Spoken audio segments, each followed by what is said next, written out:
Welcome to our channel. If you like a slower narration, try the 0.80 narration.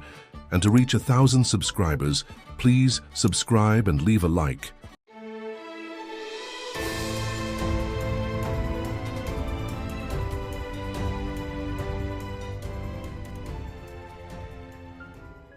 It all began on a night when the city glimmered with the artificial shine of neon lights, a place where wealth and privilege seemed eternal.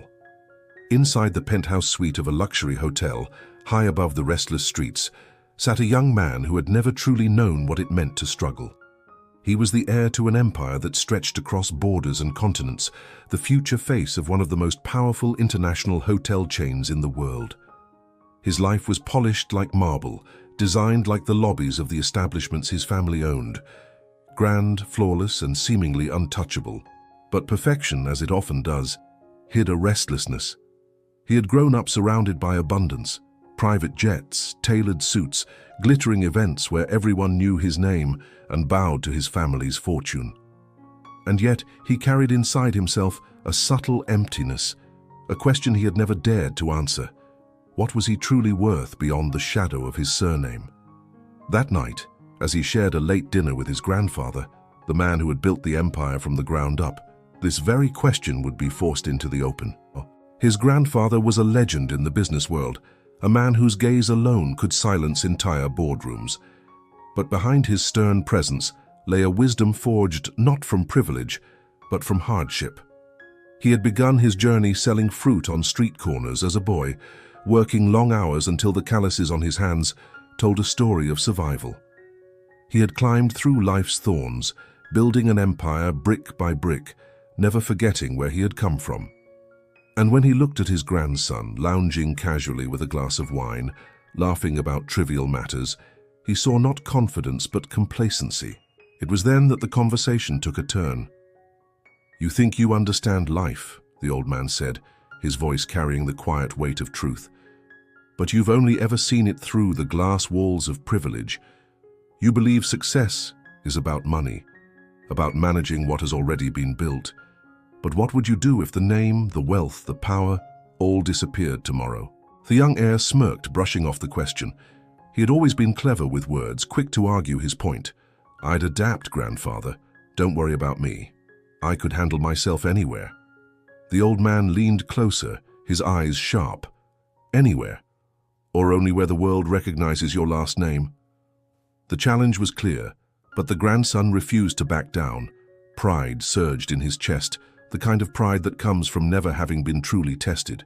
He laughed and raised his glass. "Try me." And so the bet was made. His grandfather's lips curved into a smile, though it was not one of amusement. "1 month, that's all I ask. 1 month working in a place where no one knows who you are. No luxury, no name, no privileges. If you succeed, I will trust that you're ready to inherit the empire. If you fail, then you'll have to admit that everything you believe about yourself is built on sand." The heir's eyes sparkled with the thrill of the wager. A month? That was nothing. He imagined perhaps some quiet, rustic retreat where he'd have to pour a little sweat, learn a few skills, and then return triumphant. He agreed almost instantly, sealing the bet with a firm handshake across the table. But his grandfather already knew the exact place. Not a glamorous resort, not a stylish restaurant, not even a luxury boutique where he could still charm customers with his elegance. No, the old man had something far humbler in mind.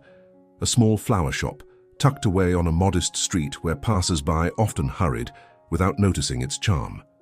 It wasn't just any shop. It was one of the oldest florists in the city, a place where the scent of roses and lilies battled with the dust of forgotten corners, where bouquets were not simply bought, but arranged with care, each petal holding meaning. It was, in the grandfather's words, a place where money doesn't matter, only heart.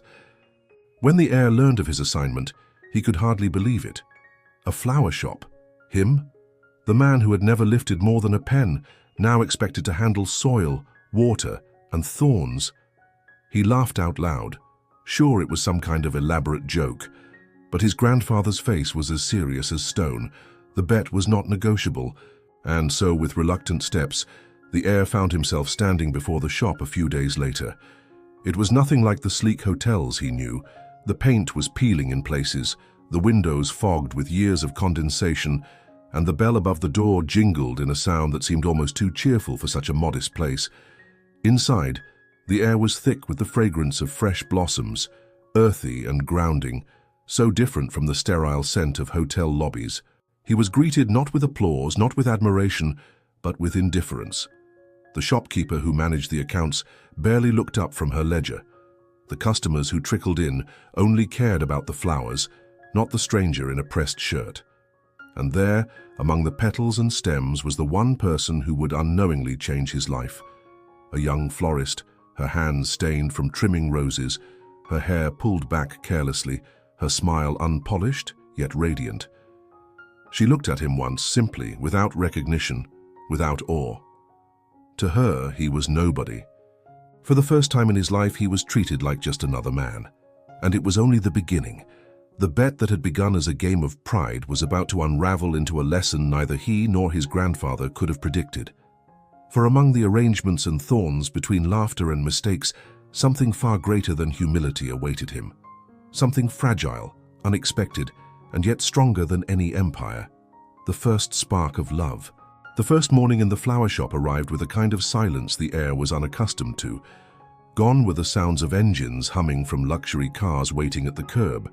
Gone was the steady buzz of assistants calling to confirm his schedule. Gone were the endless notifications of a life filled with business deals and glamorous commitments. Instead, there was only the chime of a small bell on the shop's door and the earthy fragrance of soil still clinging to last night's watered pots. For the first time, the world felt smaller, slower, stripped of its extravagance, and it unsettled him. He had always woken to silk sheets, polished marble floors, and panoramic views of skylines glittering in the distance. Now he stood in a back room that smelled of damp stems and old wood, staring at a plain apron folded neatly on a chair. The florist, the young woman he had glimpsed the day before, stood there waiting, her expression neither welcoming nor hostile, simply practical. She extended the apron toward him, and for a moment he hesitated. "This is yours," she said, her voice calm, almost indifferent, as if she were assigning him a task no different from watering the plants. "If you're here to work, put it on. If not, the door's right there." Her words cut through his pride, sharp but true. In that moment he realized something vital. His name meant nothing here.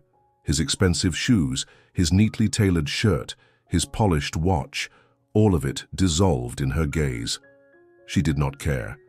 And in some strange, disarming way, it unsettled him more than any boardroom confrontation ever had. He tied the apron, fumbling with the strings, his movements clumsy. She turned back to the counter without offering help, her hands already busy trimming a bundle of carnations. He expected someone to at least instruct him, but instead, she spoke with a tone that assumed he should figure things out on his own. "Buckets first," she said, without even glancing at him. "They need fresh water every morning. Don't just fill them, scrub them. The flowers last longer that way." He blinked at the metal buckets stacked by the sink, still damp from yesterday's use. Scrubbing buckets? For someone who had never so much as washed his own dishes, the task felt insulting. Yet there was no audience here to cheer his effort, no grandfather watching to praise or scold. There was only her, moving gracefully between the stems and ribbons, her hair falling from its tie in soft strands that caught the morning light. She didn't watch him, didn't wait for his excuses. He realized with a sharp pang of discomfort that if he refused the task, he would simply be ignored. So he began. The water was cold, biting against his skin, and the metal scraped roughly beneath the sponge. It was harder than he expected, tedious, repetitive, leaving his back aching from bending over. By the time he finished the first few buckets, his fingers were red and sore, and he found himself glancing toward her, almost hoping for some recognition of his effort. But she didn't look. She was tying a bouquet, her movements precise, her attention fully absorbed in her work. And something about that irritated him and intrigued him. In the world he came from, his presence alone commanded attention. He was used to people hovering, flattering, offering help even when he didn't need it. Here, however, he was invisible. He was just another pair of hands. And though his pride bristled, there was a flicker of something else beneath it, something he couldn't quite name. By midday, his clothes were damp, his hands carried faint scratches from roses, and his once polished appearance was undone. He felt humiliated, yes, but also strangely alive. The rhythm of the shop was so different from the sterile efficiency of luxury hotels. Each customer who entered carried a story. A man buying a single rose for a first date, his nervous smile betraying his hopes. An elderly woman choosing lilies in memory of someone she loved. A mother picking daisies for her daughter's birthday, humming as she searched for the brightest ones. The heir who had spent years believing love was expressed through lavish dinners, diamond gifts, or exotic vacations, now watched as ordinary people poured their emotions into the simplest gestures. A handful of flowers, a ribbon tied just so, a handwritten note slipped into a bouquet. He caught himself staring more than once at the florist, who moved between customers with a quiet grace. She didn't upsell, didn't push them toward the most expensive arrangements. Instead, she listened. She asked questions, noticed small details, and often suggested something modest, something meaningful. Customers left not only with flowers, but with lighter hearts. And then he understood. This was not just a shop. It was a place where emotions were given shape, where love, grief, joy, and hope were tied together with string and paper. The simplicity of it all struck him more deeply than he cared to admit. But simplicity did not mean ease. The florist soon tasked him with arranging stems, trimming leaves, learning the difference between flowers that thrived in sunlight and those that demanded shade. He cut too much off one stem, bruised the petals of another, and once dropped an entire bundle on the floor. His frustration grew, but she never scolded him. She only raised an eyebrow, collected the damaged flowers, and told him, "Mistakes happen. Just don't make the same one twice."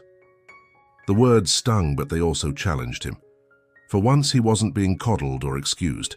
He was being held to a standard that had nothing to do with his wealth, only with his effort.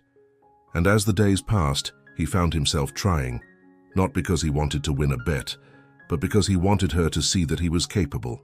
Every evening, when he returned to the modest apartment his grandfather had arranged for him, his muscles ached in ways he had never known. His hands were rougher, his clothes carried the faint scent of soil and petals. He should have hated it, and yet, lying awake at night, he felt a strange peace that his penthouse never gave him. The noise of luxury, the endless clamor of expectations, was gone. In its place was silence, broken only by the memory of her voice, her laughter when he clumsily knocked over a display, her smile when a bouquet came together just right. Slowly, the heir of hotels began to dissolve into something else. A man who knew how to carry buckets, who understood the difference between a carnation and a chrysanthemum, who realized that the simplest of worlds could hold the deepest of truths. But he was also a man hiding a secret. Every day, as he watched the florist work beside him, as he felt something inexplicable growing in the space between them, he carried the weight of the truth she did not know. To her, he was just another employee, a stranger learning the language of petals. To him, she was becoming the center of a story he had never expected to live. And with every passing day, as the scent of flowers clung to his hands, he wondered how long he could keep the secret, how long he could stay hidden in a world that was not his, yet somehow felt more like home than anywhere he had ever been. The world of simplicity and petals had begun to unravel him, thread by thread. And though he didn't yet realize it, it was also weaving something new, the fragile beginning of love. The bell above the shop's door jingled in its familiar, cheerful tone, but that morning, it carried with it the weight of something far greater than routine. He had already been working in the flower shop for nearly a week, 7 long days filled with blisters, awkward mistakes, and a growing awareness that he was no longer the same man who had walked in wearing polished shoes and a careless smile. Yet for all the lessons he had learned about soil, stems, and the rhythm of ordinary work, nothing compared to the lesson that was about to bloom before him, the lesson of seeing someone not just with his eyes, but with his heart. She had been there since the beginning, of course. The florist, the one who had handed him the apron without ceremony, who had taught him with sharp instructions and quiet laughter when he failed, who treated him not like an heir or a stranger of intrigue, but like any other worker.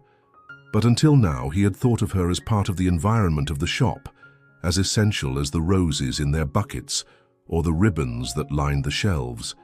It wasn't until that morning, when the light caught her face in just the right way, that he truly saw her. She was standing by the window, arranging a display of fresh lilies. The sun streamed through the glass, painting her in hues of gold and ivory, making every strand of her hair shimmer like threads of light. Her hands moved delicately, yet with certainty, as if she understood not only how to arrange flowers, but how to arrange the world itself into something more beautiful. She wasn't glamorous in the way of the women he had known at galas and charity balls. She wasn't adorned in jewels or draped in designer fabrics. She was simple, real, and it was that very simplicity that made her radiant. For the first time in his life, the heir of hotels, who had been surrounded by beauty sculpted, painted, and polished into perfection, was struck breathless by something unadorned. He couldn't look away. She noticed his gaze, of course. She always did. Her eyes flicked toward him briefly, and she smiled, not the kind of smile that sought to impress, not the coy smiles he was used to that carried hidden intentions, but a small, genuine curve of her lips. It was enough to make his chest tighten in a way he did not understand. "Don't just stand there," she said, turning back to her lilies. "The carnations won't trim themselves." Her voice carried the same practicality as always, but to him it sounded different that day, warmer, softer, as if the edges of her words were wrapping themselves around something unspoken. He fumbled with the carnations, his hands clumsy with the shears, but his mind was elsewhere.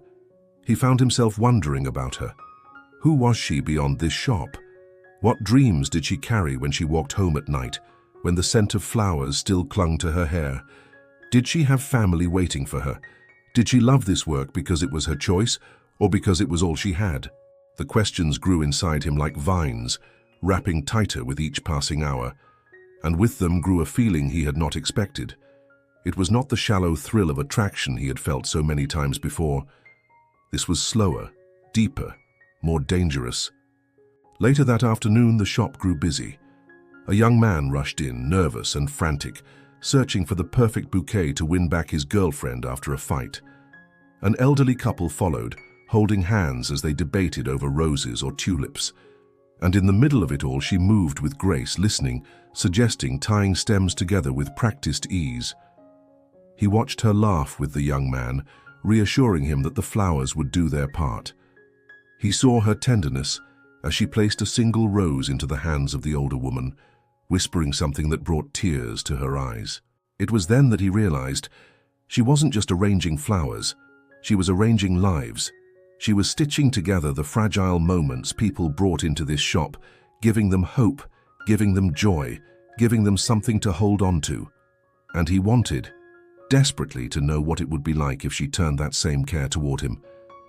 But how could he let her? She thought he was nobody, just a temporary worker fumbling with stems and buckets. She didn't know the truth, that he was an heir, that his life was built on wealth and status she could hardly imagine. If she knew, would she still smile at him that way? Would she still treat him as an equal, challenge him, laugh at his mistakes? Or would the walls of admiration and distance rise between them, as they always did with everyone else? The thought haunted him, and so he chose silence. He let her believe he was ordinary, even as his heart whispered that nothing about the way he was beginning to feel for her was ordinary at all. One evening, as the sun dipped low and painted the shop in shades of amber, she asked him to help close. Together they swept petals from the floor, stacked empty vases, and tied back bundles of unused stems. The air was quiet, broken only by the soft rustle of leaves and the faint music drifting from a nearby street. For a moment it felt like the world had shrunk to just the two of them, breathing the same air, sharing the same silence. When they finished, she leaned against the counter, wiping her hands on her apron. She looked at him, not with curiosity, not with suspicion, but with a kind of simple acknowledgement. "You're improving," she said softly. "A week ago, I thought you'd quit on the first day, but you stayed. That says something." Her words caught him off guard. No one had ever spoken to him like that before. not as the heir, not as a man of privilege, but as someone who could be measured by persistence, by effort. And for reasons he couldn't explain, her recognition mattered more than all the praise he had ever received in boardrooms or parties. He wanted to tell her then, wanted to explain who he really was, to bridge the gap between truth and the fragile connection growing between them. But something stopped him. Perhaps it was fear. Perhaps it was the intoxicating sweetness of being seen as simply a man, not an heir. So instead, he only nodded. "I didn't think I'd last either." She laughed, a soft, genuine sound that wrapped around him like the scent of jasmine. And in that laughter, he felt something blooming inside him, delicate yet unstoppable. It was in that moment, in the quiet after the laughter, that he knew. This meeting, this unexpected turn of fate, was not just about winning a bet. It was the beginning of a story neither of them could yet see. A story written in petals and silence, in secrets and truths waiting to be revealed. And though he could not yet admit it, he was already falling. The days in the flower shop began to slip into rhythm, though for him each one carried both challenge and discovery. At first the hours dragged, weighed down by work that seemed endless. Buckets to scrub, petals to trim, counters to wipe, customers to greet. But as time passed, he began to notice a strange shift. The tasks no longer felt meaningless. They were lessons, each bucket of water, each thorn that pricked his fingers, each clumsy bouquet that fell apart in his hands. And at the center of those lessons stood the florist. She became his teacher without ever calling herself one. She never hovered, never guided his every move, never softened his failures with sympathy. Instead, she let him stumble, let him bruise roses and overwater orchids, then handed him another chance. "Do it again," she would say, her tone calm but firm. It frustrated him at first, stung his pride in ways no boardroom defeat ever had. He was a man who had signed contracts worth millions, yet here he was, sweating over a crooked arrangement of daisies. But the more he tried, the more he understood that her lessons extended beyond flowers. One morning she placed a single rose in his hand. The stem was long, its thorns sharp, its bloom just beginning to open. "Remove the thorns carefully," she instructed. "Don't rush. If you press too hard, you'll damage the stem. If you don't press enough, the thorns will stay and cut whoever holds it." He scoffed lightly, twirling the rose between his fingers. "It's just a flower." Her eyes met his, steady and unflinching. "Nothing is just anything, not if it means something to someone. Treat every flower as if it matters, because it does." Her words lingered in his mind long after he trimmed the thorns. He realized then that she wasn't teaching him about flowers at all. She was teaching him about people, about life, about care. Each thorn he removed felt like a metaphor, a reminder that everything beautiful carried risks, and that to handle beauty, one must learn patience. Patience had never been his strength. He was used to immediate results, fast deals, instant gratification. But here, under her watch, he was forced to slow down, to breathe, to respect the rhythm of things that grew at their own pace. Flowers could not be rushed into blooming. Neither, he began to understand, could love or trust. There were thorns in him too, sharp edges of pride, impatience, arrogance, that had always cut others before they could get close.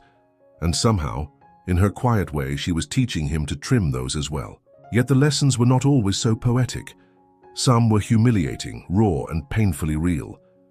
There was the afternoon he dropped an entire vase of orchids.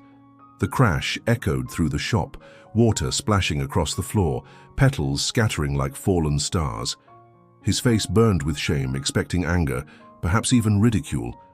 Instead, she sighed, knelt beside him, and began gathering the broken stems. "Orchids are delicate," she said softly, "but so are people. Sometimes they break, even when we try our best.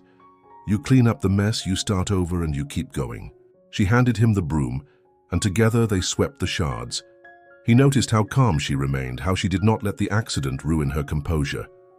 That composure fascinated him. It was strength, but not the kind he had grown up admiring. The loud, aggressive strength of men who crushed competitors and flaunted victories. Hers was quiet strength, patient strength, the kind that endured without needing to announce itself. And slowly, He found himself yearning to learn not just her lessons about flowers, but her lessons about life. The shop became his classroom. The stems, his textbooks, the petals, his written words. He discovered how different flowers carried meanings, traditions passed through centuries, roses for love, chrysanthemums for grief, daisies for innocence, lavender for calm. Customers came seeking these meanings, though many didn't even realize it. A nervous young man clutching a single sunflower for his crush, an old man buying lilies for the grave of his wife, a child tugging at her mother's sleeve for a bunch of wildflowers. Through each encounter, the heir learned that the florist's true art was not in arranging colors, but in listening. She listened to the stories people carried into the shop, stories hidden in hurried words or nervous hands.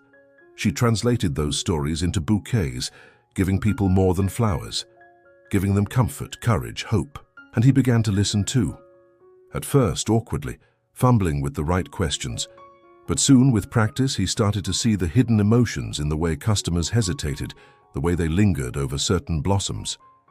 He watched their faces light up when they received something that felt personal, something that spoke to their unspoken words. It was then he realized, for the first time in his life, he was not just serving wealth or luxury. He was serving hearts. Of course, the thorns did not spare him. There were days when his body ached from carrying heavy buckets, when the sting of thorns pierced his skin so often, his hands were a patchwork of tiny cuts. There were moments when his pride still flared, when he longed to reveal who he truly was, to demand respect instead of earning it. But then he would see her, focused and serene, moving as if the weight of the world could be carried in her arms without complaint. And he stayed silent, choosing instead to keep learning. One evening, as they closed the shop, he found himself lingering at the counter, watching her tie a final ribbon around a bouquet. The colors were simple, white lilies and soft pink roses, but the arrangement was breathtaking. He couldn't stop himself from speaking. "How do you do it?" he asked. She looked up, confused. "Do what?" "Make something so beautiful, out of things everyone else just walks past. I mean, flowers are everywhere, but you turn them into something more." She smiled faintly, setting down the bouquet. "Because I don't see them as things. Each one is alive, carrying its own story. If you pay attention, the beauty reveals itself." He felt her words like a key turning in a lock inside him, and for the first time he wondered if that was why she seemed so different from anyone he had ever known. She didn't look at the world as a collection of objects to be used, but as lives to be understood. That night, as he lay in his small apartment, the cuts on his hands stinging under warm water, he realized he was changing. Not because of the bet, not because of his grandfather's challenge, but because of her. Because every lesson she gave, every thorn she made him trim, every failure she turned into a chance to start again, was reshaping him into someone he had never been before. And though he tried to deny it, though he told himself it was just admiration, just gratitude, deep inside he knew he was falling for her, falling in the way petals fall when the wind catches them, slowly, inevitably, beautifully. But just like roses, love too came with thorns, and soon he would discover that no lesson could fully prepare him for the sharpest thorn of all, the truth he was still hiding. The days had begun to slip by like pages in a book, each one carrying its own story, its own subtle transformation. What had started as a punishment, a challenge, a bet designed to humble him, was slowly becoming the most meaningful chapter of his life. The shop, once foreign and suffocating, now felt alive with rhythm, opening its doors to the scent of dew-soaked blossoms each morning, filling with whispers of laughter, sorrow, and love carried in by its customers. And in the middle of it all was her, the florist. She moved like a secret melody only he could hear, and though she said little beyond what the work required, her presence began to weave itself into every corner of his thoughts. Her voice lingered in his mind long after the doors closed. Her laughter replayed in the quiet of his apartment, softer than any music he had ever known. Even her silence, when she worked with focused determination, spoke to him in ways he could not explain. Love doesn't arrive suddenly. It grows quietly like roots beneath the earth. And he realized that somewhere between fumbling with bouquets, learning the names of flowers, and sweeping petals from the shop floor, Something had bloomed inside him. Something fragile, something terrifying, something beautiful. At first he tried to resist it. After all, how could he allow himself to fall in love with someone who didn't even know who he truly was? Every time he thought of her discovering his identity, the heir to an empire, the grandson of the man who had forced him into this very shop, fear prickled his skin. Would she feel betrayed? Would she turn away, thinking every smile, every shared moment had been built on a lie? But love is rarely logical. It does not ask permission before it arrives. One morning, as he carried buckets of freshly trimmed stems to the display, he caught her humming softly. The melody was simple, a tune without words, but it wrapped around the shop like a spell. He paused, listening, struck by how intimate it felt, like hearing a part of her soul she had not meant to reveal. She noticed his gaze and blushed faintly, brushing a strand of hair from her face. "Sorry," she murmured. "I forget myself sometimes." "Don't," he said, his voice low. "It's beautiful." She looked at him then, truly looked, and for a moment it felt as though the world outside the little shop had gone still. That moment lingered in his chest long after it ended. As the days passed, they began to share more than silence, small conversations at first. She told him about the meanings behind different flowers, stories passed down from cultures and generations. He listened intently, asking questions, watching the way her eyes lit up when she spoke of them. When she explained that red tulips symbolized a declaration of love, his heart stumbled in his chest, though he said nothing. When she spoke of forget-me-nots, he wondered if she realized how easily she was becoming unforgettable to him. He began noticing the little things about her. The way she bit her lip when concentrating on a difficult arrangement. The way her hands, though calloused from work, moved with such tenderness when handling delicate petals. The way her eyes softened when customers shared their stories. Every detail etched itself into him until he could not imagine a day without them. And she, though she did not say it, began noticing him too. He was changing. She could see it. He no longer complained about the menial tasks. He no longer treated mistakes as disasters. Instead, he laughed at himself, learned, tried again.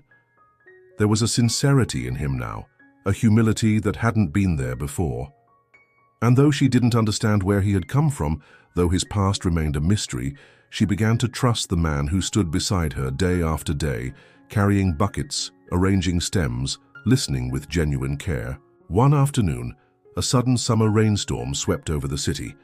Customers vanished, leaving the shop quiet, the windows streaked with raindrops that shimmered like tiny diamonds. She sat at the counter, absent-mindedly tying leftover stems into small bundles. He, restless, leaned against the wall, watching her. "Do you ever wonder," he asked suddenly, "if there's more to life than this?" She glanced up, surprised. More than flowers? More than just the routine, the shop, the same faces, the same streets. He hesitated. "Don't you ever want something bigger?" She smiled faintly, her gaze drifting toward the rain. "Bigger doesn't always mean better. Some people chase the world and still feel empty. Here, I get to see people smile, cry, remember. I get to be part of moments that matter. That's enough for me." Her words struck him like lightning. He thought of his own life, of all the parties, the deals, the endless rush toward bigger. And for the first time, he wondered if he had been chasing the wrong thing all along. He moved closer, his voice softer. "You make it sound so simple. Maybe it is," she replied, meeting his gaze. The silence between them was heavy, charged, but not uncomfortable. He wanted to tell her then, to confess everything, to let her know that he wasn't just a man learning how to trim roses, that he was falling, deeply, irrevocably for her. But fear held him back. Instead, he only smiled, a smile that carried everything he could not yet say. Love in bloom is delicate. It does not announce itself loudly.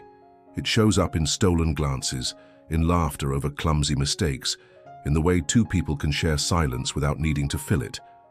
And that is how their love began, quietly, among petals and stems, rooted in moments so small they almost seemed ordinary. But to them, they were extraordinary. One evening, as they locked the shop, the air was cool and the streets glistened with the remnants of rain. She stood beside him, her hair damp from the mist, her smile soft. Without thinking, he reached out, brushing a raindrop from her cheek. The gesture was simple, fleeting. But when she looked at him, her eyes wide and vulnerable, he knew she had felt it too. The spark, the bloom, the fragile beginning of something neither of them could deny. And though words remained unspoken, their hearts had already begun to whisper. Love had taken root. But like every flower, love must face its thorns. And for them, the sharpest thorn of all still lay ahead, the truth he had yet to reveal. The month was nearly over. What had begun as a punishment, a mere 30 days of humility imposed by his grandfather, had transformed into the most unforgettable journey of his life. He had entered the little flower shop as an outsider, awkward, privileged, restless, and was now leaving as someone entirely different. The shop had reshaped him, but more than that, she had reshaped him. The florist. Every day spent beside her had been a lesson in patience, kindness, and the kind of love that does not demand attention, but quietly takes root in the heart. Yet beneath the beauty of their growing closeness, one truth loomed like a shadow. She still did not know who he truly was. Each time he looked at her, he felt the weight of the secret pressing harder against his chest. He wasn't just another worker, learning to handle flowers. He wasn't simply a man searching for purpose. He was the heir to an empire, bound by obligations, watched by the expectations of family, fortune, and legacy. And if she found out too late, he feared her gaze would shift from affection to betrayal. The shop was quieter in those last days of his month-long stay. Customers came and went, but his mind was elsewhere. He would watch her tying ribbons, arranging lilies, speaking with warmth to each person who stepped through the door, and wonder, when the truth blooms, will she still look at me the same way? The day of the festival. The city's annual flower festival arrived, a day when every street became a garden, bursting with colors, fragrances, and laughter. It was tradition for the shop to prepare a grand bouquet to display outside, something that represented hope, unity, and renewal. That morning, she invited him to help design it. "Choose a flower," she said, her eyes twinkling, "one that means something to you." He froze, his mind racing. So many meanings, so many unspoken confessions hidden in petals. At last, he chose the red tulip. She raised her brows, amused. "Bold choice. Do you know what it means?" "Yes," he answered softly, meeting her gaze. "I do." She blushed faintly, but said nothing, simply placing the tulip carefully among the roses and wildflowers. As they worked side by side, laughter bubbled between them. For those hours, surrounded by blossoms and sunlight spilling through the shop windows, it felt like nothing could harm them. But as the festival neared its end, reality returned with cruel certainty. His time there was almost up. The farewell he couldn't face that night, he lingered after closing, sweeping the floor slowly, just to delay leaving. She noticed. "You're quiet tonight," she said gently. "I'm thinking," he replied. "About what?" He hesitated. "About how to tell you the truth, about how to ask you not to hate me when you hear it." But instead, he only forced a smile. "About how much I'll miss this place." Something flickered in her eyes. She wanted to ask more, but she let it go. Instead, she placed a single daisy on the counter. "For you," she said, "to remember us by." The gesture nearly broke him. He took the flower, holding it as if it were fragile glass, and whispered, "Thank you." But inside, guilt gnawed at him. He could not leave with lies tangled in his heart. The revelation. The next morning, he didn't go to the shop. Instead, he returned to the towering glass building where his family's empire was headquartered. For the first time, he walked those halls not with pride, but with a sense of heaviness. His grandfather, waiting in his office, eyed him with quiet amusement. "So," the old man said, "you've survived your punishment." "It wasn't a punishment," he replied firmly. "It was the best thing that ever happened to me." His grandfather tilted his head. "Interesting. And the girl?" He hesitated, then spoke with conviction. "I love her." The words were out before he could stop them, and they rang in the air with undeniable truth. The old man's expression softened, almost imperceptibly. Then you know what comes next. Yes. He knew. He could not build a life with her based on secrets. If she was to love him, it had to be for who he was entirely, not the mask he wore in her flower shop. So he went back. Heart pounding, palms sweating, he pushed open the shop's door. She looked up from arranging sunflowers, her smile lighting up the dim space. "You disappeared this morning," she teased. "I thought maybe you'd given up on us." "I could never give up on this," he said quietly. Her smile faltered at the seriousness in his tone. "What's wrong?" He drew a breath, every word heavy but necessary. "There's something I haven't told you, something I should have said from the beginning." She set down the flowers slowly, her hands trembling slightly. "What is it? I'm not just who you think I am. I'm not just a man learning how to work in a flower shop. My name, my family—" He paused, swallowing hard. "I'm the heir to a hotel empire. My grandfather sent me here as part of a bet, to humble me. That's how I ended up in this shop. That's why I stayed." Silence fell. The ticking of the small clock on the wall grew unbearably loud. She stared at him, disbelief etched in her features. "You lied to me?" "I never lied about you," he said desperately. "Everything I felt, everything we shared, it was real. I didn't tell you because I was afraid you'd look at me differently, afraid you'd think everything between us was just another game." Her eyes shimmered with hurt. "But you should have trusted me." The words cut deeper than any thorn. He reached for her, but she stepped back, tears threatening to spill. "I need time," she whispered, her voice breaking. "I don't know if I can forgive this." And with that she turned away, leaving him standing among the flowers, their beauty now blurred by the ache of loss. The gesture that spoke louder than words. Days passed. The shop felt emptier than ever. He visited once, twice, each time leaving before she noticed him, too afraid to push her further away. But he couldn't give up. Not on her. Not on them. So he planned one final gesture. On the last day of the flower festival, when the city gathered in the square to celebrate, he appeared, not in the tailored suits of an heir, but in the same apron he had worn in her shop. In his hands was a bouquet unlike any other, crafted with every lesson she had ever taught him. At its heart were red tulips, the declaration he had been too afraid to voice. Around them, forget-me-nots, daisies, lilies, roses, each carrying a memory of their time together. He stepped onto the stage, where locals were displaying their arrangements, and searched the crowd until his eyes found hers. "This," he said, his voice trembling but clear, "is not just a bouquet. It's my heart. Every flower means something you taught me. Every stem is a piece of who I've become because of you. I can't change the way I entered your life, but I can choose how I stay in it, if you'll let me," the crowd murmured, moved by the vulnerability in his voice. She stood frozen, torn between anger and the undeniable pull of the love she had felt for him. Slowly, she stepped forward. The silence stretched, and then, at last, she reached out and took the bouquet from his hands. Her eyes met his, still wet with tears, but softer now. "You're impossible," she whispered.